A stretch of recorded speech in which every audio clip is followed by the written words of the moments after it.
ACN news में आपका स्वागत है। मैं हूं गणेश अग्रवाल और आप देख रहे हैं दमोह जिले की खबरें। मुंबई से दमोह पहुंचे फैजान अंसारी नामक युवक जो एक सोशल मीडिया इन्फ्लुएंसर हैं, उनके द्वारा पुलिस अधीक्षक कार्यालय पहुंच करके टीवी स्टार चाहत पांडे और उनकी मां भावना पांडे के खिलाफ एक आवेदन दिया गया है। इस आवेदन के माध्यम से उन्होंने कार्रवाई की मांग की है। मुंबई से दमोह पहुंचे फैजान अंसारी जो इन्फ्लुएंसर हैं, उनके द्वारा टीवी स्टार और उनकी मां पर गंभीर आरोप लगाए गए हैं और इन आरोपों के बाद उन्होंने एक आवेदन देकर इस मामले पर कार्रवाई की बात कही है। पुलिस अधीक्षक कार्यालय पहुंचे फैजान अंसारी ने मीडिया के सामने अपनी बात रखी। तो वहीं इस पूरे मामले पर टीवी स्टार चाहत पांडे और उनकी मां भावना पांडे के वकील मुकेश पांडे ने इस मामले को लेकर क्या कुछ कहा, आपको सुनाते हैं। Bureau report, ACN news. Sir, मेरा नाम फैज़ान अंसारी है। मैं मुंबई में रहता हूँ, एक सोशल मीडिया इन्फ्लुएंसर हूँ और आज दमोह आया हूँ सागर के पास। आए क्या परेशान? जी सर।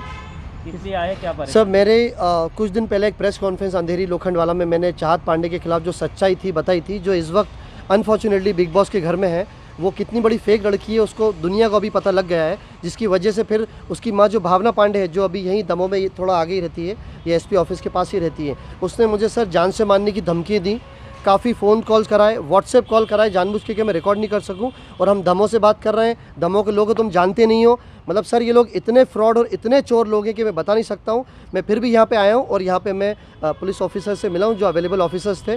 उन्होंने बहुत अच्छे से सर मुझे ग्रीट किया, मुझे बताया कि जो बेस्ट पॉसिबल होगा करेंगे। और सर, दमोह आने के बाद जो मुझे पता लगा है वो एक हैरत करने वाली, मतलब हैरान करने वाली चीज़ें जो पता लगी हैं चाहत पांडे और उसकी मां के खिलाफ, कि उन लोगों ने इस शहर में चोरियां भी करी हैं और श्रीराम कंपनी, जिस कंपनी से उन्होंने गाड़ी ली थी, उस गाड़ी का लोन भी चुकाया नहीं है, जिसकी वजह से कोर्ट ने आदेश दिए कि इनकी पूरी प्रॉपर्टी जब्त कर ली जाए। और 2020 में चाहत पांडे की मां जेल भी जा चुकी है। तो भावना पांडे, चाहत पांडे की मां, तो उससे बड़ी मुजरिम है सर। मैं चाहता हूँ मुझे न्याय मिले। मैं दमोह से भी कहना चाहता हूँ, सागर से भी, मुंबई से भी, महाराष्ट्र से भी और सब जगह से कहना चाहता हूँ कि सर मुझे इंसाफ चाहिए। इस तरह की धमकीबाजी अभी ये लोग कर रहे हैं और चाहत पांडे जितना भी घर के अंदर अभी दिखा रही है कि वो सच्ची है, एक्चुअल में वो बहुत बड़ी फेक है। और इस तरह की धमकी करके लोग कह रहे हैं सर यहाँ पे उन लोगों ने चोरियाँ तक करी हैं, कपड़ों की चोरी करी है, गाड़ियों की चोरी करी है। इतने बड़े चोर लोग हैं। और भावना पांडे से मैं कहना चाहता हूँ, आज मैं उसके शहर में खड़ा हूँ और ईमानदारी से खड़ा हूँ और वो छुपती फिर रही है, भागती फिर रही है। सर क्यों आखिर आप चाहत पांडे के खिलाफ? सर, मैंने कुछ नहीं किया सर, मैंने उसकी सच्चाई बताई। जो अंधेरी लोखंडवाला के एक सलून में भी वो बगैर पैसे दिए भागी थी और जितने भी लोगों के साथ उसने फ्रॉड किया, जितने लोग बॉम्बे में जानता हूँ, वो लोग भी आवाज़ उठा रहे हैं। खाली सर मैंने एक प्रेस कॉन्फ्रेंस में उसका नाम आया था तो मैंने सच्चाई बोली थी।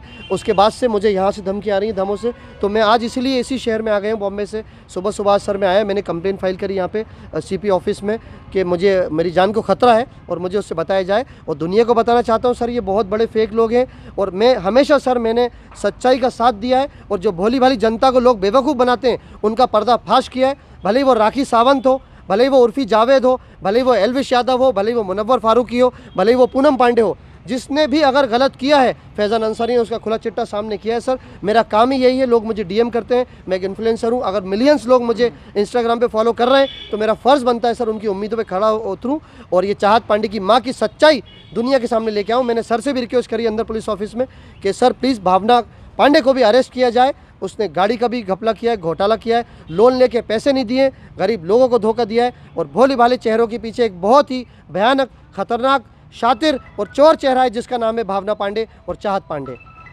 कहीं ऐसा तो नहीं आप पब्लिसिटी पाने चाहत पांडे आज बिग बॉस में हैं, पब्लिसिटी पाने के लिए आप ऐसा बिल्कुल भी नहीं है सर। मैं 2 साल से बिग बॉस के अलावा भी जो भी गलत हुआ है उसके लिए मैंने आवाज़ उठाई है।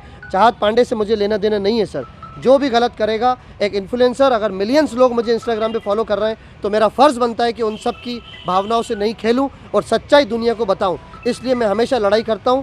मैं आपके कानपुर सीपी से भी जाके मिला हूं, महाराष्ट्र में भी सीपी सर से जाके मिला हूं, मैं एकनाथ शिंदे सर से जाके सीएम से भी मिला हूं। मैं अगर कुछ गलत होता है तो मेरा फ़र्ज़ है, मैं वो करता हूं और भावना पांडे की सच्चाई दुनिया के सामने ला के रहूँगा सर।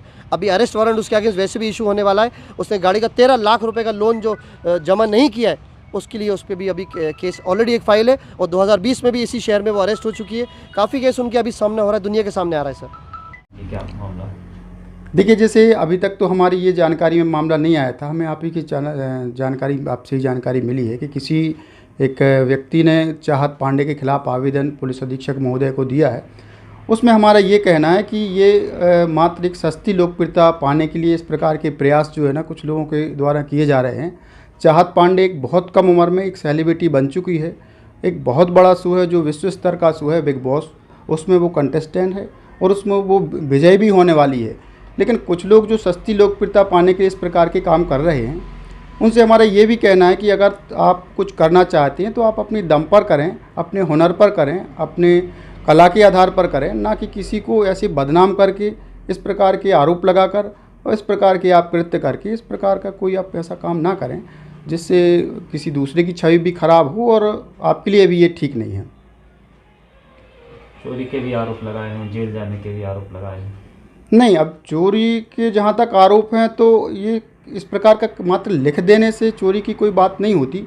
और वैसे भी 1.5 माह से चाहत अभी उस शो के अंदर है और वो कभी ऐसे व्यक्ति को जानती ही नहीं, कभी मिली ही नहीं, ना किसी प्रकार का कोई संपर्क है। ये केवल मनगढ़ंत रूप से आवेदन दे रहा है, मनगढ़ंत रूप से एक ऐसे आरोप लगा रहा है। और हम उनकी माँ के ऊपर भी आरोप। हाँ, वो माँ तो दमों में रहती हैं, वो बता रहे हैं कि वो कहीं दूसरे स्टेट के हैं, तो माँ तो कभी दमों से बाहर गई नहीं, कभी एक आध बार गई होगी, लेकिन ऐसे आदमी को नहीं जानती है। और ऐसे लोगों से हमारा ये भी कहना है कि अगर मान लो इस प्रकार के काम जो है आप ना करें, लेकिन अगर ऐसी आप पुनरावृत्ति करते हैं तो हम निश्चित रूप से इस पर वैधानिक कार्रवाई जो है ना हम करेंगे इस पर। मारने की धमकी दी गई उनकी माँ के द्वारा। नहीं, ये बिल्कुल निराधार आरोप है। इस प्रकार की कोई धमकी उनकी माँ के द्वारा या इस प्रकार की कोई बात नहीं हुई है, क्योंकि माँ उनको जानती नहीं कि वो ना उनका किसी प्रकार से कोई परिचय है और ना कैसी कोई बात है। जो भी आरोप लगाए जा रहे हैं सिर्फ एक सस्ती लोकप्रियता पाने के लिए ऐसे काम कर रहा है ये आदमी।